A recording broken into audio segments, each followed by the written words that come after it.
সেখানে আমরা স্পষ্টভাবে বলে দিয়েছি স্যার আমাদের 8 দফা পূরণ না হলে আমরা কোনোভাবে পরীক্ষার হলে বসতে পারবো না। তো সেইখান থেকে আমাদের স্পষ্টভাবে বলে আমাদের কাছে কোনো সমাধান নেই, তোমরা আন্দোলন চালিয়ে দাও। তো তোমরা তো কৃষি ডিপ্লোমা করার পরে 10ম গ্রেডের একটা চাকরি পাচ্ছ, তারপরেও তোমাদের এত উন্নতি কেন লাগবে? মন্ত্রণালয়ে গেছি তখন আমাদেরকে বলা হয়েছে কৃষি ডিপ্লোমা যারা করে তারা দুর্বল শিক্ষার্থী এবং তারা ঝরে যাওয়া পাতা।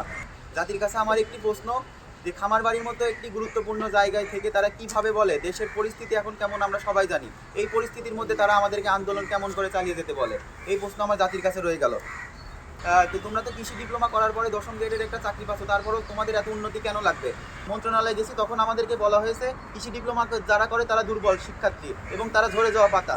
আমরা আমাদের আন্দোলন নিয়ে বিভিন্নভাবে খামার বাড়িতে যোগাযোগ করার চেষ্টা করেছি এবং খামার বাড়িতে আমরা দফায় দফায় আমাদের মিটিং চলেছে আমাদের ছাত্র প্রতিনিধিদের নিয়ে। সেখানে আমরা স্পষ্টভাবে বলে দিয়েছি স্যার আমাদের 8 দফা পূরণ না হলে আমরা কোনোভাবে পরীক্ষার হলে বসতে পারবো না। কিন্তু আমাদেরকে তারা আমরা শিক্ষা জীবনে সর্বোচ্চ ঝুঁকি নিয়েছি, আমরা আমাদের ক্লাস সহ পরীক্ষা বর্জন করেছি এবং আমরা গতকালকে যখন আমরা খামার বাড়িতে যাই, খামার বাড়ির ঊর্ধ্বতন কর্মকর্তা তারা জানায়, আমরা বলছি যে স্যার আমরা পরীক্ষার হলে বসতে চাই, আমাদের একটি সমাধান দিন।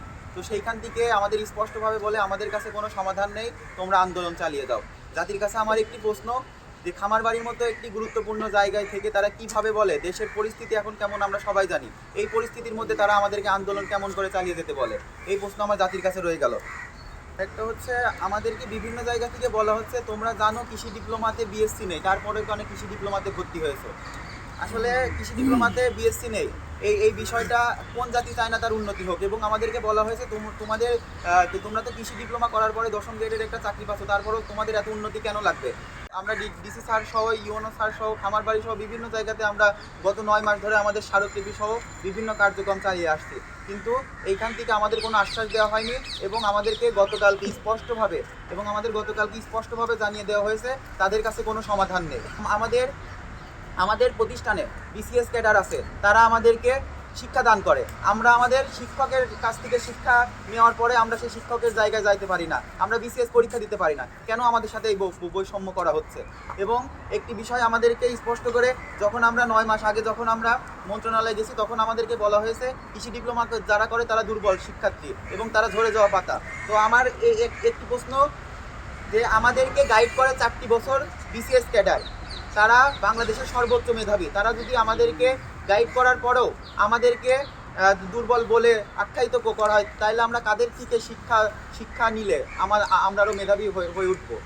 এই প্রশ্নটা আমার জাতির কাছে রয়ে যায়। বাংলাদেশে বিসিএস ক্যাডারের পরে যদি আর কোনো মেধাবী থাকে আমাদের তাদের কাছে হস্তান্তর করুক, আমরা তাদের কাছ থেকে শিক্ষা নিতে চাই। আমরা যেহেতু বিসিএস ক্যাডারদের কাছে থেকে আমাদের পরিপূর্ণভাবে আমরা গড়ে উঠতে পারছি না, তাইলে আমাদেরকে অন্য কোথাও হস্তান্তর করুক। যে আমাদের 1 নম্বর দাবি ছিল স্বতন্ত্র একটা পাবলিক বিশ্ববিদ্যালয়ে আমাদেরকে উচ্চশিক্ষার সুযোগ প্রদান করা, যেরকম অন্যান্য পলিটেকনিক প্রতিষ্ঠানগুলো যেভাবে স্বতন্ত্র কৃষি স্বতন্ত্র পলিটেকনিক ইনস্টিটিউট ডুয়েটে আমাদের গাজীপুর ডুয়েটে তাদের জন্য একটা স্বতন্ত্র আলাদা একটা প্রতিষ্ঠান আছে বিএসসি করার জন্য। সেক্ষেত্রে আমরাও চাই আমাদের এই কৃষি সেক্টরের জন্য, যেহেতু কৃষি বাংলাদেশের অর্থনীতিতে গুরুত্বপূর্ণ ভূমিকা পালন করতে, সেক্ষেত্রে আমরা চাই কৃষির জন্য আলাদা, কৃষি ডিপ্লোমা শিক্ষার্থীদের জন্য আলাদা স্বতন্ত্র একটা কৃষি বিশ্ববিদ্যালয় স্থাপন করা হোক। এটা ছিল আমাদের 1 নম্বর দাবি। 2 নম্বর দাবি ছিল উপসহকারী কৃষি কর্মকর্তাকে 2য় শ্রেণীর কর্মচারী হিসেবে গ্যাজেট প্রজ্ঞাপন জারি করতে হবে এবং প্রতি বছর নিয়োগের ধারাবাহিকতা বজায় রাখতে হবে। 3 নম্বর দাবি ছিল কৃষি ডিপ্লোমা শিক্ষার মান উন্নয়নের জন্য শিক্ষক সংকট দূর করতে হবে। কৃষি ডিপ্লোমা শিক্ষাকে ডিএইর অধীনস্থ হতে বের করে সম্পূর্ণ কৃষি মন্ত্রণালয়ের আলাদা প্রতিষ্ঠান করতে হবে। 5 নম্বর দাবি ছিল সকল কৃষি গবেষণা প্রতিষ্ঠানে বৈজ্ঞানিক সহকারী পদটি শুধুমাত্র ডিপ্লোমা কৃষিবিদদের জন্য সংরক্ষিত করতে হবে। 6 নম্বর দাবি ছিল ডিপ্লোমা কৃষিবিদদের জন্য বেসরকারি চাকরির ক্ষেত্রে ন্যূনতম 10ম গ্রেড পে স্কেলে বেতন দিতে হবে। 7 নম্বর দাবি ছিল কৃষি ডিপ্লোমা শিক্ষার্থীদেরকে মাঠ সংযুক্তি ভাতা প্রদান করতে হবে।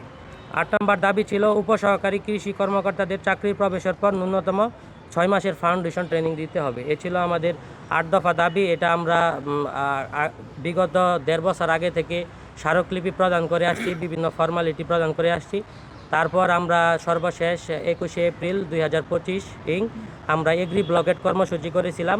তার প্রেক্ষিতে কৃষি উপদেষ্টা জাহাঙ্গীর আলম স্যার আমাদেরকে সচিবালয় ডাকে এবং একটা বৈঠকে উনি আমাদেরকে আশ্বাস প্রদান করে যে আগামী 3 মাসের ভিতরে এই দাবিগুলো বাস্তবায়ন করা হবে।